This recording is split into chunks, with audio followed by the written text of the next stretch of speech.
Hi, I'm Bill Vermeulen. I've been asked to do a little lesson for my friends at the International Horn Society for their e-newsletter. Now, I've done hundreds of master classes all over the world, and I've heard probably 9,287 different problems that can come up. My experience, though, is that you can fix all of those problems with just 6 easy fixes. So I'd like to talk to you about 6 ways you might improve your horn playing if you're having a problem.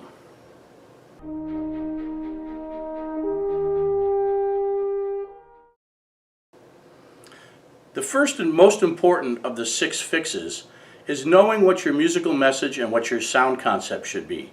It's very important that you have a really great sound of the horn in your head before you play.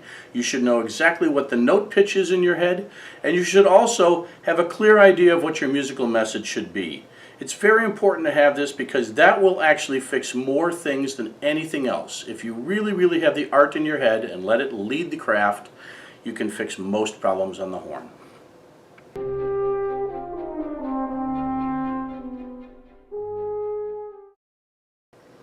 Number 2 is maybe you need to investigate whether your breathing is efficient. We are born breathing correctly. You don't have to necessarily be taught how to breathe. But you should have a quick fix that you can turn to, and with that I'd like to teach you the finger breath. All you have to do is put a finger in front of your mouth and listen to the sound you get when you breathe in. If it's efficient, you should get a low ripping sound like this. Now, getting that low ripping sound means you're breathing efficiently and correctly. You don't have to think about how to do it, you just simply have to do it. Remember that the lungs are made of an elastic tissue, and they expand when you fill them up with air, much like a balloon does. And when those lungs get fully inflated, the elasticity of the tissue itself wants to then deflate. And it does it very naturally without any extra effort on our parts. If you're about 100% full, if you fill up all the way, those lungs will start to deflate without any extra effort down to about 66%. At 66% full, your body starts to become involved. And remember, extra tension, whether it's psychological tension, physical tension, respiratory tension, embouchure tension, extra tension is our enemy. So when you get to that 66% level of your lung capacity, your body starts to get involved and the muscles start to come involved, such as the diaphragm, the intercostal muscles, your seat, all of these words that people like to tell you when they're trying to teach you how to breathe, which we already naturally know how to do. Now, if you're well schooled, if you're incredibly efficient, if you are lucky, you might still sound okay when you're underneath that 66%. But when you get in the bottom third of your capacity, from 33% down to 0, you won't sound good. I don't care what your name is, who you've studied with, or where you've played. It doesn't sound good when you're at the bottom of your capacity. So I would encourage you to breathe in efficiently, taking a nice full breath, and then don't let it get too empty because you won't sound good.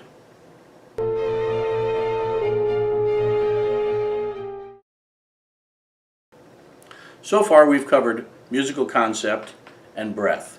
If this were an automobile, the musical concept would be your knowledge of driving and where you intend to drive. Your breath would be the gas you put in the car, whether it's low octane or if it's high octane racing fuel, which is what we want. Now, you can have both of those things in a car, but if your engine is all messed up, then that car's not going to go anywhere. And our engine on the horn is the way we vibrate our lips through our embouchure. So, it's very important to use only the amount of tension necessary to play the note and no more. Any extra tension is just effort being wasted that is not necessary and will affect your sound, will affect your range, and your flexibility.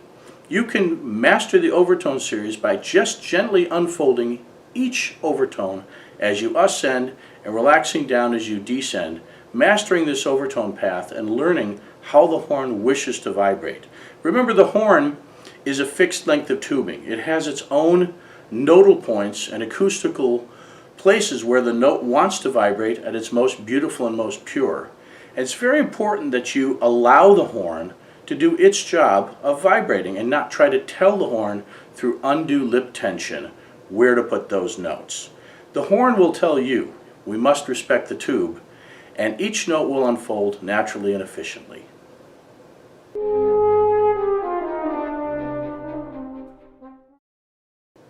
The fourth fix, when you have problems on the horn, has to do with the way the horn comes off of your face via the angle.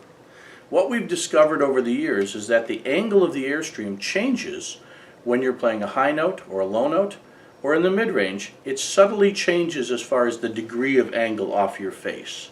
And what we've found out is that for most people in the middle register, it matches your own personal bite. The bite of your teeth, the way your teeth happen to come together. So my bite happens to be like this, and that's the angle that best suits me in the middle register. When I have to play a low note, we found that the angle comes up from the bite. So I would bring the horn up like that, and for the high register, the angle comes down from the bite. So it would come down a little bit of what my natural bite is. It's very important that you fit it to your own bite, that you're not just trying to copy your teacher or go like some famous horn player you saw. It's very important that you tailor make the way you fit the horn to fit your body. And you'll probably find that you get an increase in high register, an increase in sound in the low register, and power in the low register. And again, just simple response will be a lot easier if you're letting the angle of the airstream go where it naturally intends to go.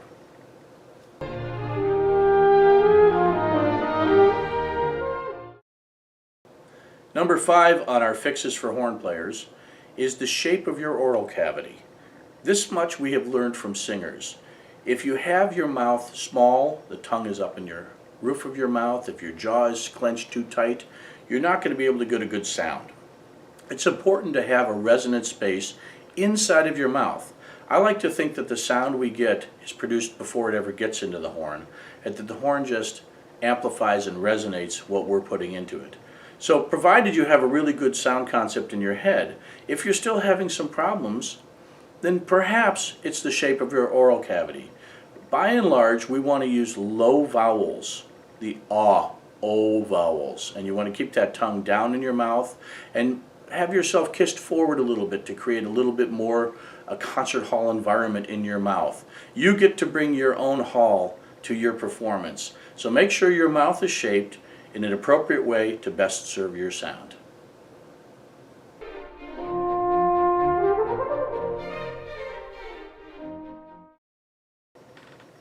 Number 6, and the final item on our list, is hand position, a very, very hotly contested subject. Now I know it's dangerous to bring it up because everyone has an opinion about it, but for me, I want a hand position that's totally easy to use in all formats of horn playing.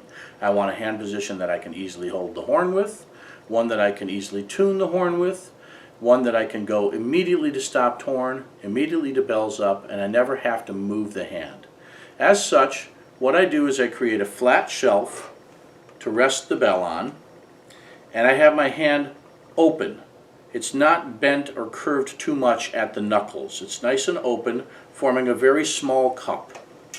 That hand is then put all the way into the bell of the horn, so far that I could actually hold the horn up.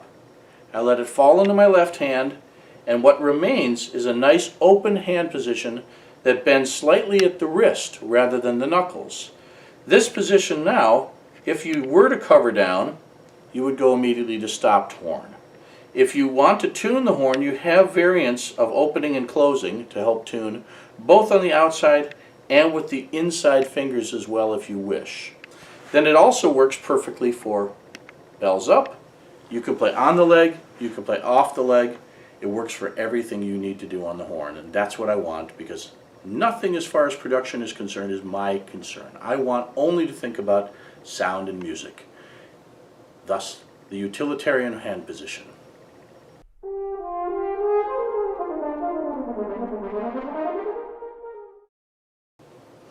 I hope you've enjoyed hearing about the 6 fixes for most horn problems. I want to review one more time. Number 1, your musical message. So important that you have that sound in your head and the convincing musical statement you wish to make. That's why we do it. Number 2, breath. Breath is your life. Breath is your empowerment. And putting good air in the horn is absolutely paramount. After all, it is a wind instrument.